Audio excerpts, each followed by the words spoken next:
यात्रा का एक ही मैसेज है, बीजेपी ने इलेक्शन कमीशन की मदद से महाराष्ट्र का चुनाव चोरी किया, हरियाणा का चुनाव चोरी किया, उससे पहले मध्य प्रदेश का चुनाव चोरी किया, लोकसभा में कर्नाटक में हमने उनको पकड़ा।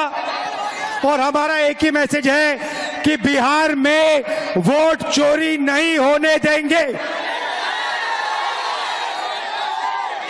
आपको याद होगा कुछ समय पहले अमित शाह ने कहा कि अब बीजेपी की सरकार 50 साल चलेगी। जब उसने बोला, मैं हैरान हो गया था कि ये कैसे बोल रहा है कि सरकार 50 साल चलेगी। जनता तो कुछ भी कर सकती है, इसको कैसे मालूम?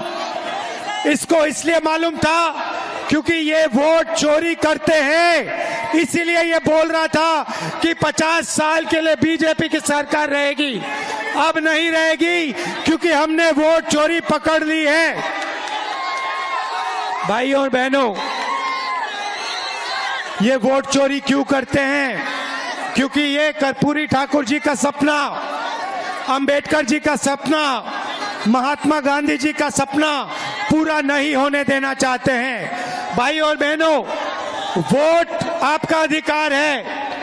अंबानी को, अदानी को वोट की कोई जरूरत नहीं है, मगर बिहार के युवा को, बिहार के मजदूर को, किसान को, गरीब को, पिछड़े वर्ग को, ईबीसी को, दलित को वोट की जरूरत है, क्योंकि यही आपको अधिकार देता है, यही आपकी रक्षा करता है।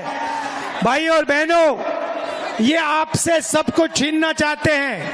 पहले ये वोट छीन रहे हैं, इसके बाद राशन कार्ड, इसके बाद आपकी जमीन, इसके बाद आपके सब हक छीनने जा रहे हैं। हम ये कभी नहीं होने देंगे।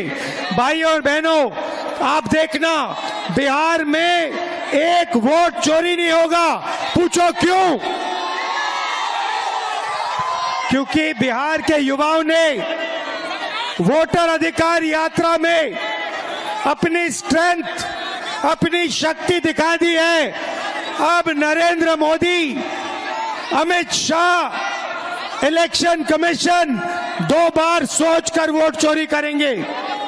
भाइयों और बहनों, हमने 2 चीजें कही हैं। सबसे पहले, ये जो 50% की रिजर्वेशन की दीवार है, इस दीवार को पूरे देश में हम तोड़ के दिखाएंगे।